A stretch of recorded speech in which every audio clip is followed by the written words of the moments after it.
শীতকাল মানেই পিঠে পুলির উৎসব। এই পিঠে পুলি খেতে পছন্দ করেন না এরকম বাঙালি খুঁজে পাওয়া দুষ্কর। প্রত্যেক বাঙালির রসনা তৃপ্তির একটা অবিচ্ছেদ্য অংশ এই পিঠে পুলি। আর এর মধ্যেই অন্যতম তেল পিঠে বা পোয়া পিঠে। শীতের বিভিন্ন ধরনের পিঠের মধ্যে তেল পিঠে অন্যতম। শীত পড়ার সঙ্গে সঙ্গে পিঠে খাওয়ার ধুম পড়ে যায় বাঙালির ঘরে ঘরে। এ সময় একটি মজাদার খাবার হলো পোয়া পিঠে। এটি খুব সহজেই বাড়িতে তৈরি করা যায়। প্রথমেই একটি বড় পাত্রে পরিমাণ মতন চালের গুঁড়ো নিয়ে নিতে হবে। এক্ষেত্রে ময়দাও ব্যবহার করা যেতে পারে। এরপর পরিমাণ মতোই এতে সুজি দিয়ে দিতে হবে। সামান্য গোটা মৌরি ওপর থেকে ছড়িয়ে এরপর তাতে বড় চামচের 2 চামচ চিনি দিয়ে দিতে হবে। এক্ষেত্রে অনেকেই গুড় পছন্দ করে থাকে, সেক্ষেত্রে পরিমাণ মতন গুড় দিয়ে ভালো করে মিশিয়ে নিতে হবে একই সঙ্গে। এর উপরে সামান্য পরিমাণ খাবার সোডা মিশিয়ে নিতে হবে। শীতকাল মানে খেজুরের গুড় আর শীতকাল মানে পিঠে পুলি। বাঙালি ঘরে ঘরে নানান ধরনের পিঠে পুলি তৈরি হয়। গোটা শীত জুড়েই আমরা পিঠে পুলি খেয়ে থাকি।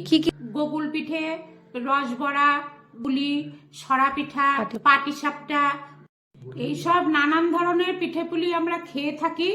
তার মধ্যে সবচেয়ে ভালো সবাই ভালোবাসে তেল পিঠা বা পোয়া পিঠা। মেশানো হয়ে গেলে তাতে সামান্য পরিমাণ উষ্ণ গরম জল অল্প করে ঢেলে ভালো করে মিশ্রণটি বানিয়ে নিতে হবে। ব্যাটারটা এমন ভাবে তৈরি করে নিতে হবে যেন খুব বেশি গাঢ় বা পাতলা না হয়। এর জন্য ভালো করে ব্যাটারটি ফেটিয়ে নিয়ে প্রায় 10 মিনিট রেখে দিতে হবে। এমনকি দেখতে হবে যেন ব্যাটারের মধ্যে দানা দানা হয়ে না থাকে।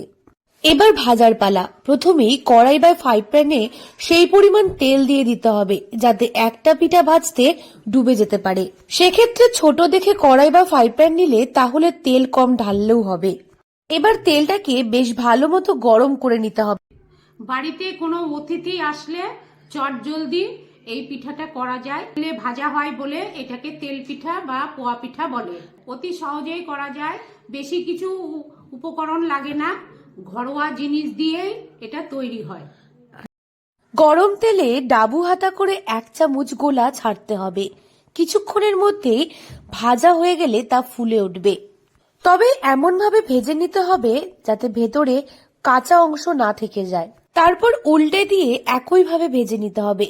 এক্ষেত্রে আঁচ বাড়তি রাখতে হবে। আঁচ কমালে পিঠা কিন্তু ভালো ফুলবে না।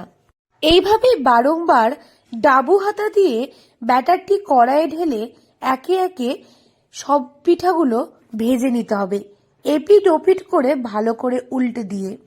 এইভাবেই 2 পাশ সোনালি করে ভেজে তেল থেকে উঠিয়ে নিলেই তৈরি শীতের সন্ধ্যায় গরমাগরম তুলতুলে নরম পোয়া পিঠে বা তেল পিঠে।